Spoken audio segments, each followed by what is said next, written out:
بسم اللہ الرحمن الرحیم الحمدللہ رب العالمین والصلاة والسلام علی خاتم النبیین اما بعد۔ پاک ویوز ٹی وی محمد منشا۔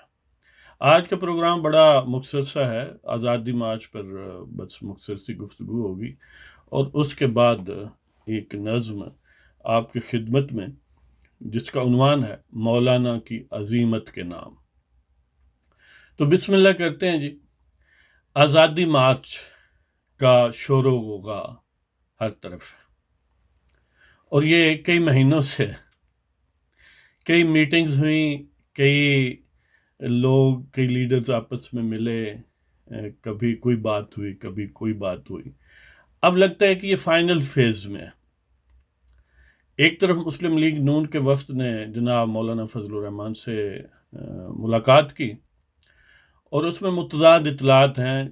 کہیں سے یہ بھی فیلرز چھوڑے گئے کہ یہ مؤخر کرنے کی درخواست ہے، کہیں یہ کہا گیا کہ اس وفد نے یہ اظہار کیا ہے، جیسے آسن اقبال وغیرہ نے، کہ ہم اپنے قائد نواز شریف کی ہدایت کے مطابق آزادی مارچ میں حصہ لیں گے۔ اور دوسری طرف بلاول بھٹو زرداری صاحب جو ہیں، وہ بھی مولانا سے اسی سلسلے میں ملاقات کے متمنی ہیں، اور وہ ان کی رہائش گاہ پر جائیں گے، مولانا کی رہائش گاہ پر، اور ان سے اسی سلسلے میں بات کریں گے۔ اور پھر جے یو آئی نے یہ فیصلہ کیا ہے کہ ایک فائنل انداز میں ایک بھیجا جائے وفد نواز شریف کے پاس، جس کے لیے انہوں نے درخواست دے دی ہے وزارت داخلہ پنجاب کو، یعنی ملاقات کی پرمیشن کے لیے۔ تو وہ مولانا کا پیغام جناب نواز شریف تک پہنچائیں گے۔ اب بظاہر جو صورتحال نظر آتی ہے کہ مسلم لیگ نون کا جو وہی کہ تذبذب والا سلسلہ ہے، یا دو گروہ یا دو ٹرینڈز ہیں، اور ایک ٹرینڈ تو وہی ہے عظیمت والا، جس کا نام نواز شریف ہے یا مریم نواز ہے، اور وہ یعنی اپنی کشتیاں کم و بیش جلا چکے، کہ وہ یہ چاہتے ہیں کہ ووٹ کی قدر و قیمت ہو، اور یہ بات طے ہو جائے کہ پاکستان کے عوام کے منتخب لوگوں کا اقتدار ہونا چاہیے یا قبضہ گروپوں کا ہونا چاہیے۔ اور دوسری طرف وہ لوگ ہیں جو محتاط ہیں یا مڈل آف دی روڈ چلنے کے خواہش مند ہیں، جن کو میں بات کرتا ہوں ہومیوپیتھک گروپ کہتا ہوں، جن کے جو روح رواں ہیں بظاہر سامنے وہ شہباز شریف صاحب ہیں، آسن اقبال ہیں، خواجہ آصف وغیرہ وغیرہ۔ اگرچہ ان سب میں ایک ڈگری ہے، یعنی کوئی زیادہ ہومیوپیتھک ہے، وہ کوئی کم ہومیوپیتھک۔ اب مسلم لیگ کیوں متذبذب ہے؟ اس کی بنیادی وجوہات ہیں۔ ایک تو یعنی مولانا کے مارچ پر، کیونکہ جے یو آئی کا اور مولانا کا ٹریڈ مارک بڑا پختگی سے ثبت ہو چکا ہے۔ اس کے مثبت اور منفی دونوں پہلو ہیں۔ مثبت پہلو تو یہ ہے کہ ظاہر ہے بنیادی، کیونکہ یہ برین چائلڈ مولانا کا ہے، بنیادی ایفرٹ ان کی ہے، کور اس میں ریزسٹنس کا ان کا ہے، تو لیجیٹیمیٹلی ان کا قد کاٹ بڑھے گا، جے یو آئی کا ویٹج بڑھے گا، اور مولانا کی یعنی جو میدان سیاست میں ان کا ایک پختگی کا، اور ان کے یعنی وہ کیا کرتے ہیں اور کس سائڈ پر جاتے ہیں فیصلوں میں، ان کی بڑی اہمیت ہو جائے گی ان کیس آف سکسیس۔ اور ایون سکسیس نہ ہو تو پھر بھی ان کا قد کاٹ بڑھے گا، پھر بھی وزن بڑھے گا، اس لیے کہ جب بھی کوئی سیاستدان اتنی دیر مرکز گفتگو رہتا ہے، تمام میڈیا کا محور اس کے ارد گرد ہے، حکومت کے تمام ترجمان جو ہیں وہ نشانہ اسی کو بناتے ہیں، اس پر زبانی تیر و تفنگ چلاتے ہیں یا تبرہ کرتے ہیں، تو وہ لازمی بات ہے کہ اہمیت اختیار کر جاتا ہے۔ یعنی ایک تو یہ ٹریڈ مارک کے فوائد ہیں کہ جے یو آئی کو فائدہ ہوگا، اس کا قد کاٹ بڑھے گا، اس کی ایکسیپٹنس وائڈلی عوام میں بھی بڑھے گی، اس کی فالوئنگ بڑھے گی، مولانا کا نام اونچا ہوگا۔ لیکن اس کا نیگیٹو امپیکٹ یہ ہے کہ باقی پارٹیاں ملٹیپل فیکٹرز، اور جن میں سے ایک بڑا طاقتور فیکٹر یہ ہے کہ وہ ریلیکٹنٹ ہیں کہ ان کیس آف سکسیس تو نام مولانا کا ہوگا، ہم تو سبسیڈائری ایک معاون کی حیثیت سے ہمارا ذکر آئے گا، تو اگر ان کے سر پر یہ سیرا سج گیا تو ان کی فالوئنگ بڑھے گی، اور الٹی جو باقی پارٹیاں ہیں تو ظاہر ہے پروپورشنلٹی ان کی کم ہوگی. اب پاکستان یہی سے ووٹوں کو ادھر ادھر ہونا ہے نا. مسلم لیگ نون سمجھے گی کہ شاید ہمارے کچھ ووٹرز ادھر چلے جائیں گے وغیرہ وغیرہ. اور پیپلز پارٹی کا ایک تو یہ بھی ہے کہ ظاہر ہے وہ دوسرے کے لیبل کے تحت آئیں تو انہیں کیا فائدہ ہوگا. دوسرا، ان کے پاؤں کی ایک زنجیر یہ بھی ہے کہ اب بھی وہ صاحبان اقتدار ہیں. ایک پروونس میں ان کا اقتدار ہے، اور یہ کوئی معمولی بات نہیں ہے.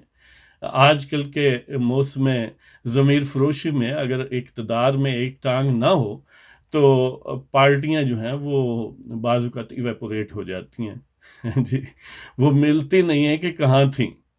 وہ بڑی کم پارٹیاں اور کم سیاستدان ہیں جو وفاداری بشرط استواری رکھتے ہیں، یا جن پر یعنی ڈبل فیسڈنس کا گمان نہیں کیا جا سکتا. یہ تھوڑا مشکل معاملہ ہے. یعنی ایک تو وہی کہ جے یو آئی کا ٹریڈ مارک ہے، ان کے جھنڈے کے تلے ظاہر ہے جے یو آئی ایک مذہبی آؤٹ لک بھی رکھتی ہے، جبکہ پی پی پی کا جو گیٹ اپ ہے وہ غیر مذہبی یا سیکولر یا جو بھی اس کو آپ نام دیں، کہ انہیں مذہب کے نام سے تھوڑی پریشانی سی ہوتی ہے. تو ایک ٹریڈ مارک جے یو آئی کا، دوسرا مذہب کے نام سے تھوڑا بدکتے ہیں، تیسرا اقتدار میں ہے، اور چوتھا وہ پھر بھی امید و بیم کی کیفیت میں رہتے ہیں کہ اگر اسٹیبلشمنٹ شاید ہمارا تھوڑا نرم رویہ کرے اور کوئی حساب کتاب ہمارا ٹھیک ہو جائے. یعنی ان کی اب بھی پرائرٹی وہی ہے. تو وہ دو ٹوک انداز میں انکار اس لیے نہیں کرتے آزادی مارچ کے حوالے سے، کبھی آگے کبھی پیچھے اور کبھی دائیں اور کبھی بائیں ہوتے ہیں، کہ تاکہ اسٹیبلشمنٹ یہ سمجھے کہ کہیں یہ چلے ہی نہ جائیں. یعنی وہ بھی اسٹیبلشمنٹ کو پلے کرتے ہیں، اسٹیبلشمنٹ ان کو پلے کرتی ہے، لہذا وہ فیصلہ نہیں کر سکتے. تو یہ بہرحال الٹیمیٹلی پیپلز پارٹی کا کبھی بھی مارچ میں شامل ہونا ناممکن ہے. یعنی میں نہیں سمجھتا کہ وہ بے شک آپ 1000 سال نیگوشیشنز کریں وہ نہیں شامل ہوں گے. اور وہ اسی طرح یعنی دوسرے لفظوں میں اسٹیبلشمنٹ کی بانسری بجائیں گے، مولانا سے ملیں گے، آل پارٹیز کانفرنس میں جائیں گے، لیکن وہاں سیبوٹاج کریں گے. جب بھی کوئی ڈیٹ فکس ہونے کی کرنے کی کوشش کرے گا، وہ کہیں گے کہ جی اس وقت دھوپ ہوتی ہے، کبھی کہیں گے سردی ہوتی ہے، کبھی کہیں گے نزلہ زکام کا موسم ہے، کہیں کہیں گے ڈینگی ہے وغیرہ وغیرہ، ابھی مناسب نہیں ہے. یعنی ہر صورت میں وہ اس کو سیبوٹاج اور ڈیلے اور مختلف ٹیکٹکس استعمال کریں گے. دوسری طرف مسلم لیگ نون ہے، اگرچہ ان کے پاس اقتدار نہیں ہے، لیکن ہومیوپیتھک گروپ کا کم از کم یہ گمان ہے کہ اب بھی جو ہے وہ کشتیاں جلانی نہیں چاہیے. اسٹیبلشمنٹ کے ساتھ ہو سکتا ہے کوئی راہ و رسم پیدا ہو جائے، اور وہ ہوپ فل رہتے ہیں. اور وہ بھی دو ٹوک انداز میں اس لیے نہ یا ہاں نہیں کرتے ہیں جی کہ کہیں یہ نہ ہو جائے کہیں وہ نہ ہو جائے. یعنی اس پریشر کو وہ بھی استعمال کرنا چاہتے ہیں اسٹیبلشمنٹ کو مولڈ کرنے یا سوفن کرنے میں. اور اس طرح اسٹیبلشمنٹ بھی کچھ فیلرز چھوڑتی رہتی ہے تاکہ یہ بالکل نا امید نہ ہو جائیں. ہومیوپیتھک گروپ جو دوسرا گروپ ہے نواز شریف یا مریم کا، وہ بہرحال یکسو ہے، لیکن ظاہر ہے اب پارٹی کے یعنی پارٹی کو توڑنا یا ہاف ہارٹیڈلی شامل ہونے سے کہیں بہتر وہ سمجھتے ہیں کہ نہ ہوا جائے، کیونکہ اگر ہاف ہارٹیڈلی ہوں گے تو گویا ان کا امیج خراب ہوگا. اور انہیں بھی یہ خدشہ ہے کہ ٹریڈ مارک جے یو آئی کا ہے، اور ان کیس آف فیلئر کیا ہوگا وغیرہ وغیرہ. لیکن یہ بھی بات ہے کہ دوسرا آپشن بھی یا پاسبلٹی ہمیں انہیں دیکھنی چاہیے کہ اگر ان کی ہیزیٹیشن اور ناشمولیت کے باوجود مولانا چلے گئے، اور پھر بھی سکسیس کا چانس تو ہے نا، اور وہ پھر بھی یعنی ان کے بغیر بھی حکومت کو ٹف ٹائم دینے میں کامیاب رہے. اور مارچ کا پریکٹیکل اس کا مطلب یہی ہے کہ وہ حکومت کو جام کر دیں، اسٹینڈ سٹل، یعنی حکومت جو ہے وہ پیرالائز ہو جائے، مفلوج ہو جائے. اب ظاہر ان کے پاس کوئی ٹینک تو ہے نہیں کہ وہ جاتے ہوئے وہاں پر قبضہ کر لیں گے، ایسی بات نہیں ہے، نہ ہی کوئی توڑ پھوڑ ہوگی، لیکن وہ یہ چاہتے ہیں کہ جب وہ جائیں گے، ظاہر ہے اتنا مجمع ہوگا تو حکومت جو ہے وہ خوفزدہ ہو جائے گی اور مفلوج ہو جائے گی عملی طور پر۔ اس صورت میں پھر ان کو سوچنا چاہیے ہومیوپیتھک گروپ مسلم لیگ نون کا اور پیپلز پارٹی کو کہ پھر ان کی حالت کیا ہوگی۔ اگرچہ وہ اس چیز کو یوز کریں گے اسٹیبلشمنٹ کے ساتھ معاملات طے کرنے میں، لیکن دوسری طرف عوام میں ان کی فالوئنگ کم ہو جائے گی، کیونکہ بہرحال عوام میں بہت سارے لوگ مسلم لیگ نون کے جو سپورٹر ہیں یا کسی حد تک تھوڑے بہت پیپلز پارٹی کے، اگرچہ اندرون سندھ کے باہر پیپلز پارٹی ڈھونڈنی پڑتی ہے ملتی مشکل سے، تو وہ بالکل یعنی اپنا قبلہ بدل سکتے ہیں، وہ بدل ہو جائیں گے یا بڑی حد تک کئی ہو بھی چکے ہوں گے، تو وہ مولانا کی طرف یا جو بھی للکارے کا اسٹیبلشمنٹ کو وہ اس کے ساتھ ہونا چاہیں گے۔ تو یہ پروز اینڈ کانس ہیں، ریپرکشنز اور آفٹر میتھ یا آفٹر افیکٹس ہیں ان چیزوں کے۔ تو دیکھتے ہیں، ابھی تک یہ بات یعنی پوری کلیئر نہیں ہے کہ کون سی تاریخ ہوگی۔ جب تاریخ آئے گی اور مولانا الٹیمیٹلی اعلان کر دیں گے کہ اب ڈن، کسی نے آنا ہے تو آ جائے، ہم جا رہے ہیں جی، تو اس صورت میں دیکھیں گے پھر کیا صورت ہے، اور پھر اسی دوران ہی ہم جناب فضل الرحمان پر وہ پورا پروگرام بھی کریں گے، تمام ان کے متعلق جو افواہیں اور پروپیگنڈا کیا جاتا ہے اس پر بات کریں گے کہ ان میں کہاں تک سچائی ہے، ان پر جو الزامات ہیں۔ تو اب مولانا کی عظیمت کے نام آپ کی خدمت میں ایک نئی نظم کہ تیری مبارزت سے ان کی سانس پھولنے لگی ہے، تیری مبارزت سے ان کی سانس پھولنے لگی ہے، انہیں اپنی نخوت اپنی شکاوت بھولنے لگی ہے۔ یعنی مولانا معاش کریں یا نہ کریں، یہ بات اب طے ہو گئی ہے کہ انہوں نے، وہ پنجابی میں کہتے ہیں، ترا نکال دیا ان کا یعنی اسٹیبلشمنٹ اور ان کے جو پیدا کردہ وہ ننھی منی گدی ہے بنی گالہ شریف کی جی، وہ بہرحال خوف زدہ ہیں، اور یہ کچھ چھوٹی اچیومنٹ نہیں ہے مولانا کی۔ وہ اس طرح خوف زدہ باقی پارٹیوں کا اگر سنگل کوئی کردار اس قسم کا للکار تھا تو اتنے متزلزل نہ ہوتے جتنے مولانا سے، اس لیے کہ مولانا کا بہرحال وزن ہے۔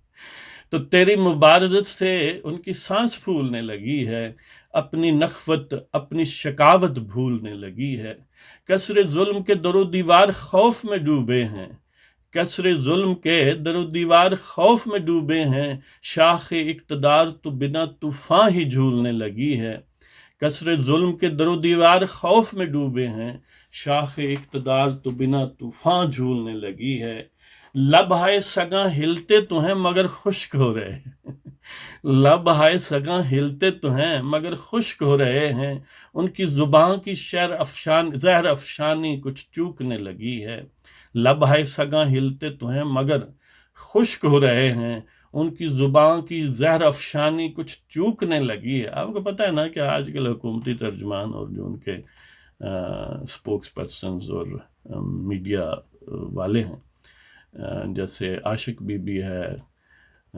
باقی وہ چوہان صاحب اور کیا وہ فواز صاحب اور پتہ نہیں کون کون سے صاحب ہیں جی، یعنی مولانا کے کیس میں وہ سارے ہی سپوکس مین ہیں، وہ سارے ہی ان کے گویا لاؤڈ سپیکر ہیں حکومت کے، یعنی تھوڑا نرم الفاظ میں کہہ رہا ہوں تو وہ انہوں نے فوکس ان کو نشانے پر مولانا کو یاد کر رکھا ہوا ہے۔ تو اس سے یہ پتہ چلتا ہے کہ مولانا نے خوفزدہ کر دیا کہ لب ہائے سگاں ہلتے تو ہیں مگر خشک ہو رہے ہیں، ان کی زبان کی زہر افشانی کچھ چوکنے لگی ہے، بس مائل بے عظیمت ذرا اور دن رہو اہل وطن، بس مائل بے عظیمت ذرا اور دن رہو اے اہل وطن، کچھ روز میں جور و جبر کی ناؤ ڈوبنے لگی ہے، بس مائل بے عظیمت ذرا اور دن رہو اے اہل وطن، کچھ روز میں جور و جبر کی ناؤ ڈوبنے لگی ہے، بہتر ہے کہ روب شکستگی محل سے دور ہی رہو۔ وہ کہتے ہیں نا کہ جب کوئی دیوار گرنے والی ہو، وہ بلڈنگ ڈپارٹمنٹ یہ کہہ دے کہ یہ کنڈیمڈ ہے، تو اس سے دور رہنا چاہیے نا کہ کہیں اس کے نیچے نہ آ جائیں۔ تو بہتر ہے کہ روح بے شکستگی محل سے دور ہی رہو، بہتر ہے کہ روح بے شکستگی محل سے دور ہی رہو، لوگوں کذب و جدل کی فصیل اب ٹوٹنے لگی ہے۔ بہتر ہے کہ روح بے شکستگی محل سے دور ہی رہو، لوگوں کذب و جدل کی فصیل اب ٹوٹنے لگی ہے۔ تیری مبارزت سے ان کی سانس پھولنے لگی ہے، انہیں اپنی نخوت اپنی شکاوت بھولنے لگی ہے۔ کسر ظلم کے در و دیوار خوف میں ڈوبے ہیں، شاخ اقتدار تو بنا طوفان جھولنے لگی ہے۔ لب ہے سگاں ہلتے تو ہیں مگر خشک ہو رہے ہیں، ان کی زبان کی زہر افشانی کچھ چوکنے لگی ہے۔ بس مائل بے عزیمت ذرا اور دن رہو اے اہل وطن، کچھ روز میں جور و جبر کی ناؤ ڈوبنے لگی ہے۔ بہتر ہے کہ روح بے شکستگی محل سے دور ہی رہو، لوگوں کذب و جدل کی فصیل اب ٹوٹنے لگی ہے۔ تو اس کے ساتھ ہی آپ کی اجازت چاہوں گا، تو انشاءاللہ پھر حاضری ہوگی۔ وما علینا الا البلاغ المبین۔ خدا حافظ۔